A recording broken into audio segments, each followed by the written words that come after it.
what sort of stories have you experienced with women? Obviously, you don't need to name them to protect them. But so many women have championed me.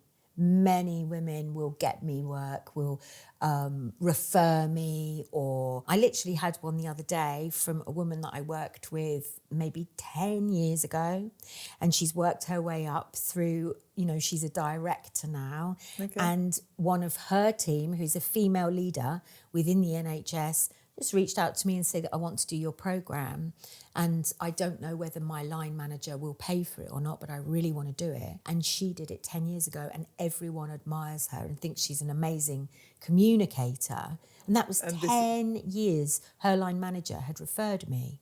So that's what I sort of love about women, and that sisterly kindness is the recognition that, there's enough for everyone. And if you do good work and you really help someone, it does come back to you at some point. Do you think so? Oh, absolutely. I do genuinely believe that this sort of what you put out there comes back. What you think about is what you attract back. Funny enough, I keep teaching my dad that sort of philosophy, although now that he's sort of pushing 80, it's very hard to get him to see because he's very stuck in his old ways, which again is sort of quite interesting to come to terms with for us, his children. But yeah, I sort of preach to him in a way that what you give is exactly what you get back, and give. I love that. Yeah. Give what you want to receive, and you don't know how it's going to come back to you. And I think that's what's really exciting is for business women, for founders, for creatives. What I've really started to learn is we're going in a direction, and we think that's our direction, but that spiral comes in, and I don't know where my prosperity is always going to come from, or where.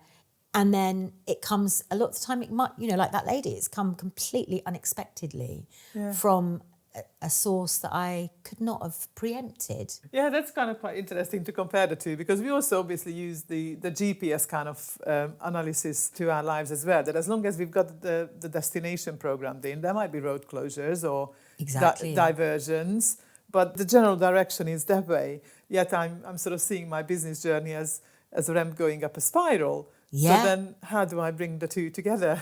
Or do I have to bring the two together? Well, I liked what you were saying about, I suppose if you're looking at what the destination is, I would say for me, the destination is my drive is a natural drive and passion to express what I'm good at and contribute to society and make a difference in the work that I do. So that's my drive, and it's using my gifts. So I want to be able to express what I'm good at and create something amazing. Have you always had that kind of drive, or has it come with maturity? I think I've always been ambitious, and then I had my daughter at the age of 31, and I became a single parent pretty quickly. So when she was 5 months old, I became a lone parent, and it was literally like the universe got a big mallet, a metal one, and kind of hit me over the head. And it was like, wow, you've got to grow up. You've been quite naive, and it's time to wake up because you've got somebody now to take care of. And that really was a high motivator. And that's where my career changed. Because up until that point, I was an actress. And before you have a baby, I could kind of do stuff for free, or, go to wherever, a theatre show where you didn't necessarily earn much money. But really also the sort of flexibility of where... So much flexibility. And then now you've got a child, so you need to get a proper job.